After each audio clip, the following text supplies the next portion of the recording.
السلام علیکم۔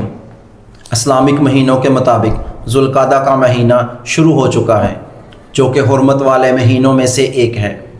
اس حرمت والے مہینوں کے متعلق قرآن مجید میں اللہ تعالیٰ نے کیا فرمایا ہے؟ آئے جانیں ام ایان سے۔ السلام علیکم۔ وعلیکم السلام ورحمۃ اللہ وبرکاتہ۔ جی بسم اللہ الرحمن الرحیم۔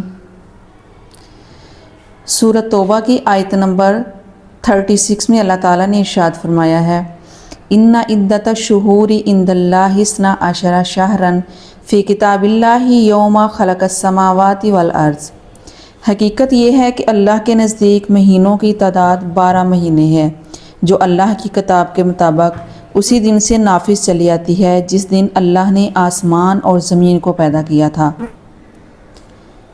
منہا اربعۃ حرم، ان میں سے 4 حرمت والے مہینے ہیں۔ ذالک دین القیم، یہی دین کا سیدھا سادہ تقاضا ہے۔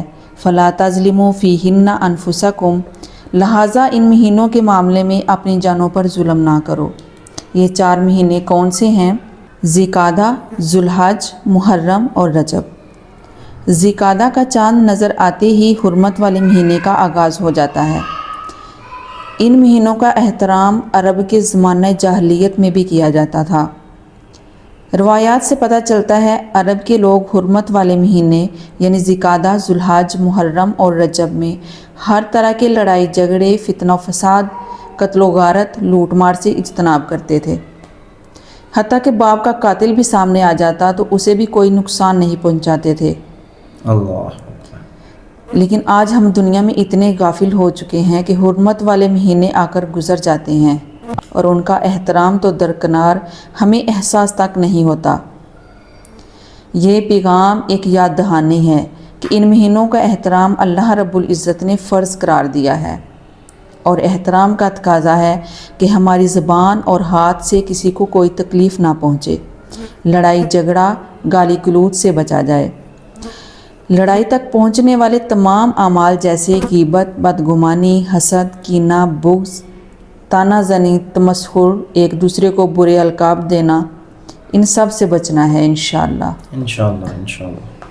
اس کے ساتھ ساتھ اللہ سبحانہ و تعالیٰ کو نیک اعمال سے راضی کرنا ہے۔ انشاءاللہ۔ ان مہینوں کا احترام قرآن و سنت سے ثابت ہے، تو احترام کا تقاضا یہ بھی ہے کہ گناہوں سے اللہ تبارک و تعالیٰ کی نافرمانی کے کاموں سے بچا جائے۔ اللہ تعالیٰ کی رضا و خوشنودی حاصل کرنے کے لیے کثرت سے نیک اعمال کیے جائیں۔ نماز اور تلاوت، قرآن کی پابندی کے ساتھ ساتھ امر بالمعروف، نہی عن المنکر اور صلہ رحمی کی جائے۔ کثرت سے استغفار اور اللہ تعالیٰ کا ذکر کیا جائے۔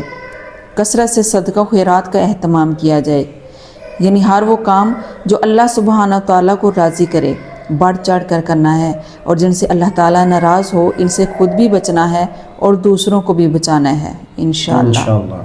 اللہ تعالیٰ ہمیں توفیق دے، ہم سے راضی ہو جائے اور ہمارا خاتمہ ایمان کی حالت میں کرے۔ آمین۔